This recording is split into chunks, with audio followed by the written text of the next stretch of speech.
এযোৰ কেঁচাপাত কটনৰ ওপৰত আহিছে, পিয়'ৰ কেঁচাপাত কটনৰ ওপৰত বনাইছোঁ এইটো। এইযোৰ ডিজাইনটো চাওকচোন, বৰফি ডিজাইন আচলত দিয়া হৈছে আৰু ভিতৰত সৰু সৰু বুটা। গৰমৰ কাৰণে আহিছে, আপুনি বিয়া চিয়া পাৰ্টি চবতে পিন্ধিব পাৰিব। বহুত চফ্ট কাপোৰযোৰ, প্ৰিমিয়াম কোৱালিটি কেঁচাপাত কটনৰ। ইয়াৰ মেখেলাখন আহিব এখন হ'ব ইয়াৰ মেখেলাখন, খুব ধুনীয়া লগা ৰঙা কাপোৰযোৰ। যিসকল গ্ৰাহকে ৰঙা বিচাৰি থাকে আহিব তিতাব তাঁত ঘৰলৈ। ৰঙাৰ ওপৰত ভাল ভাল চব কালাৰে পাব আপুনি, ৰঙাটো ভাল পাব আপুনি, খুব মৰম লগা ৰঙাটো, এইটো খুব ভাল লগাটো। আৰু ইয়াৰ ছাইডৰ পাৰিকেইটা আহিব এইকেইটা, চাদৰখনত ছাইডত লগাব লাগিব এইকেইটা, বহুত ভাল লাগিব লগালে কাপোৰযোৰ।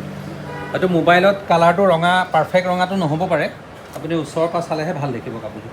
ব্লাড ৰেড হয় কাপোৰযোৰ, বহুত মৰম লগা, বহুত ধুনীয়া।